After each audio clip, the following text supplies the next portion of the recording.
Welcome everyone. Today part 6 of structure of atom. आप सभी का स्वागत है आपके अपने यूट्यूब चैनल में स्टडी सेल। और आज जो हमारा टॉपिक है वो है क्वांटम थ्योरी ऑफ रेडिएशन।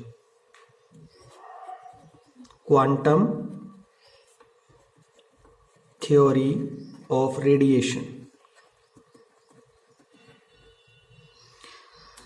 इससे पहले जो वेव थ्योरी थी जिसको मैक्सवेल ने दिया था रिगार्डिंग इलेक्ट्रोमैग्नेटिक वेव्स, उसमें क्या था कि जो रेडिएंट बॉडी होती है हमारी वो क्या करती है, रेडिएशंस को एमिट आउट करती है कंटिन्यूअसली, और जिसके अंदर मैग्नेटिक फील्ड और इलेक्ट्रिक फील्ड क्या होती हैं, म्यूचुअली परपेंडिकुलर होते हैं to the direction in which the wave is propagating.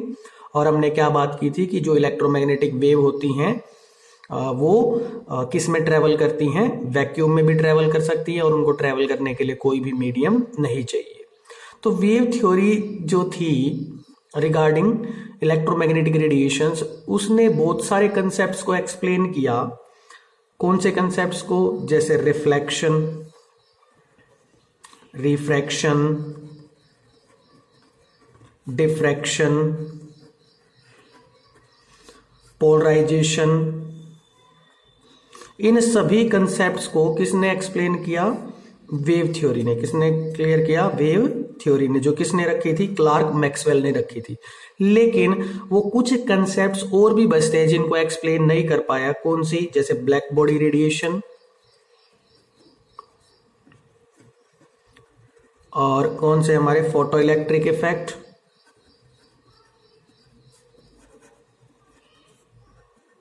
और क्या हमारे पास line spectrum of hydrogen atom, line spectrum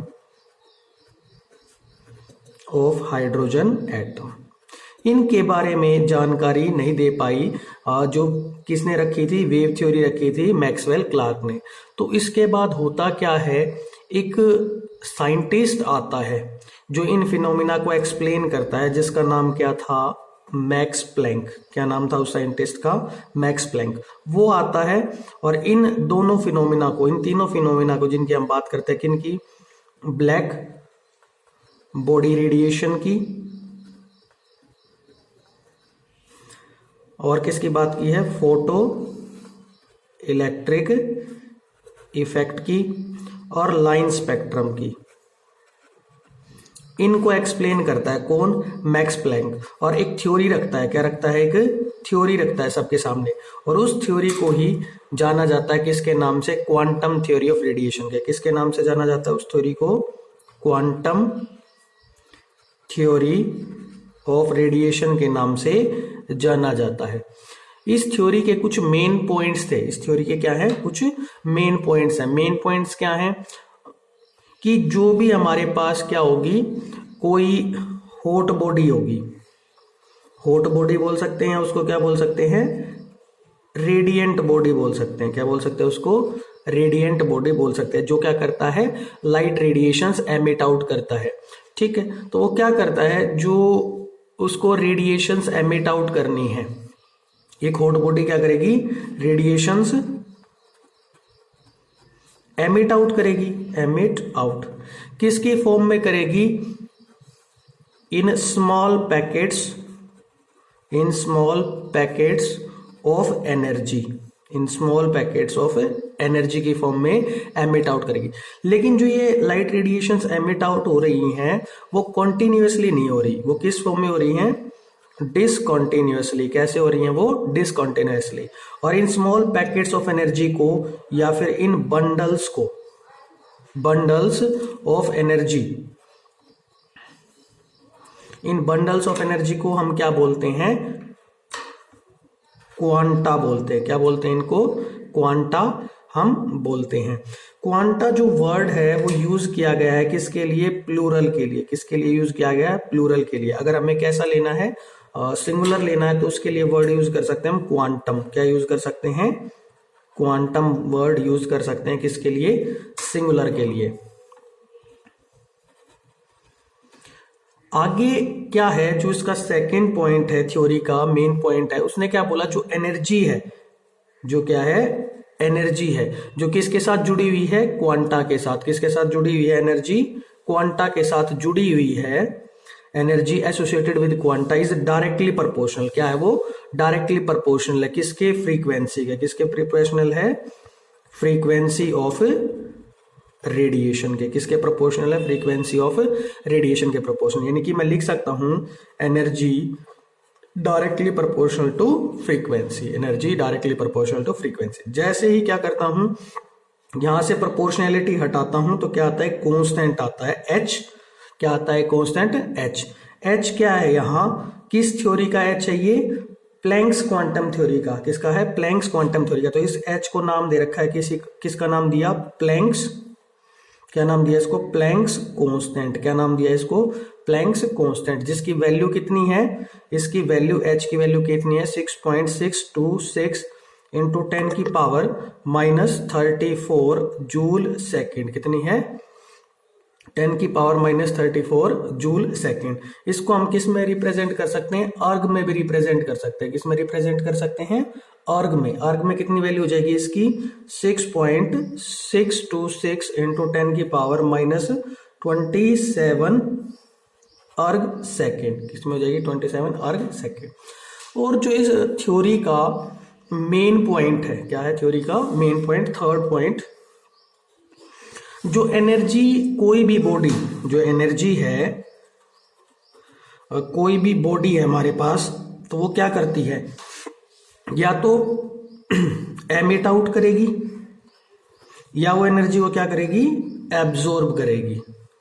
ठीक है, तो वो एब्जॉर्ब करेगी या एमिट आउट करेगी किसकी फॉर्म में, किसकी फॉर्म में एमिट आउट करेगी, in a whole number multiple of H new.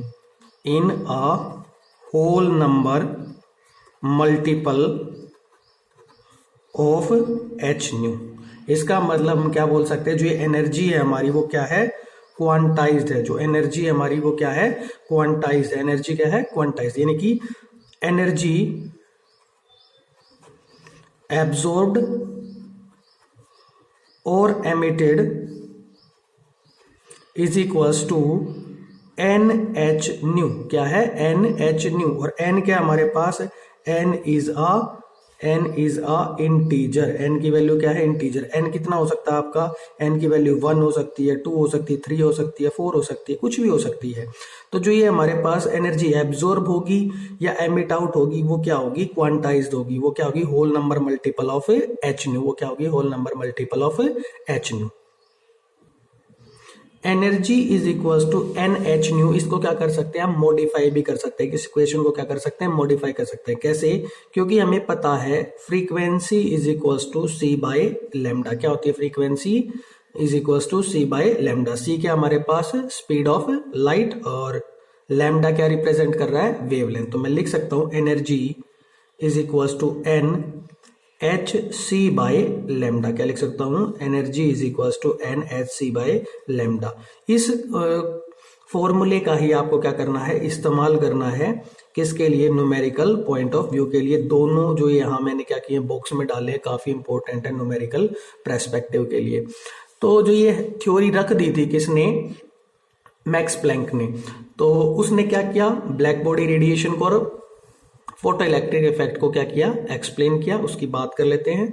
First क्या हमारे पास, black body radiation, concept of black body radiation.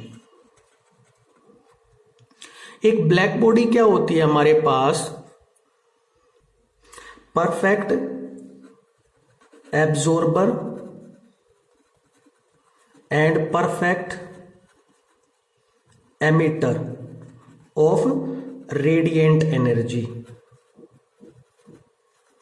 क्या होती है, एक ब्लैक बॉडी क्या होती है हमारे पास,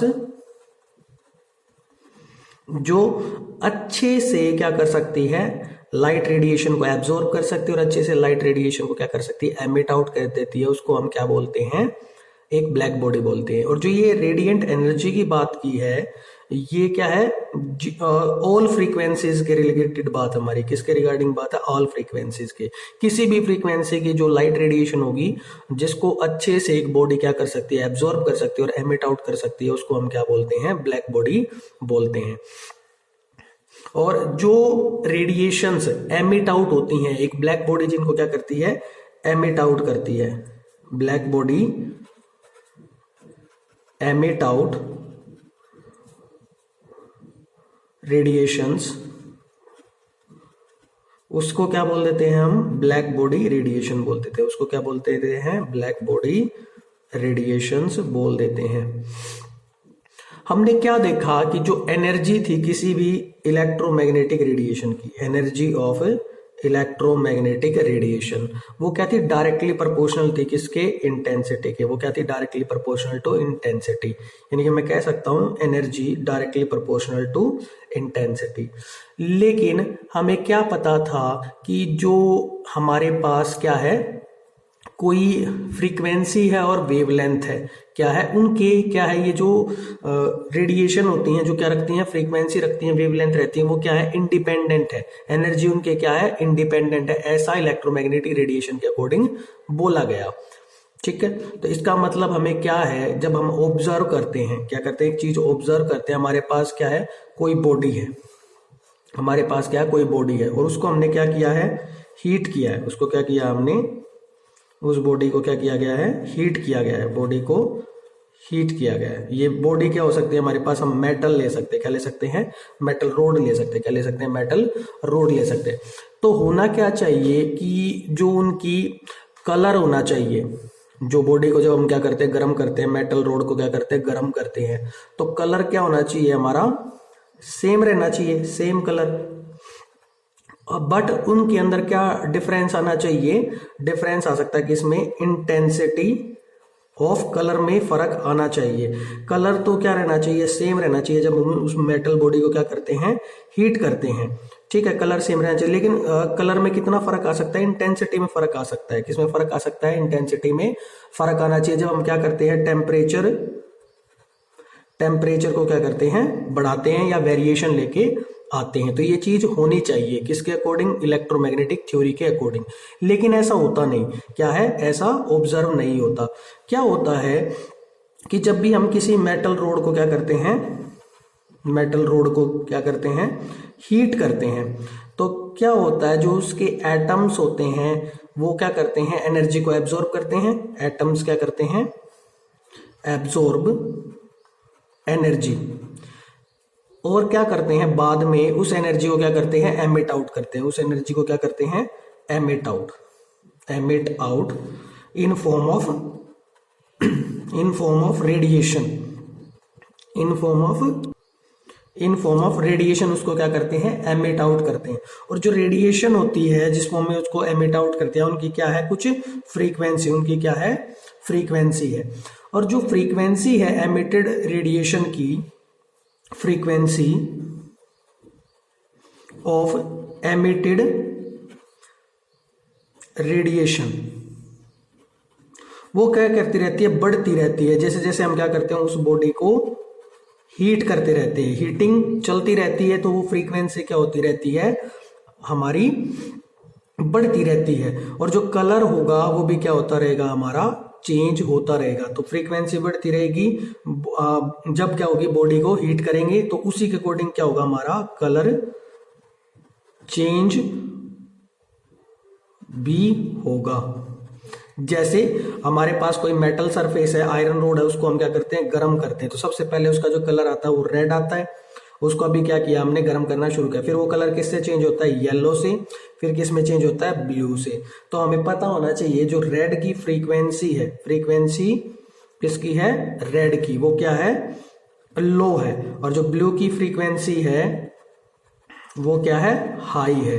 तो यहां किसने एक्सप्लेन किया इस कंसेप्ट को, आके किसने एक्सप्लेन किया, मैक्स प्लैंक ने यहाँ क्या किया, इसको एक्सप्लेन किया कि जो एनर्जी है वो डायरेक्टली प्रोपोर्शनल है किसके, फ्रीक्वेंसी ऑफ लाइट रेडिएशन के। जैसे जैसे हम क्या करते हैं, किसी सब्सटेंस को या किसी बॉडी को क्या करते हैं, हीट अप करते हैं, तो फ्रीक्वेंसी क्या होती है, उसके एटम्स की बढ़ती है, और जिसके कारण जो कलर है वो हमें क्या होता है, डिफरेंट टेम्परेचर पे डिफरेंट कलर क्या होता है हमें शो होता है। लेकिन इलेक्ट्रोमैग्नेटिक रेडिएशन की अगर हम वेव थ्योरी की बात करें तो उसने किस कंसेप्ट को लिया था कि जो एनर्जी है इलेक्ट्रोमैग्नेटिक रेडिएशन की वो क्या है, डायरेक्टली प्रोपोर्शनल है किसके, इंटेंसिटी के, और फ्रीक्वेंसी का और वेवलेंथ का एनर्जी के ऊपर कोई इम्पैक्ट नहीं होता, वो क्या होती है, इंडिपेंडेंट होती है। तो इन सभी बातों को जो एक्सप्लेन किया कि साइंटिस्ट ने आके क्वांटम थ्योरी को दिया मैक्स प्लैंक ने।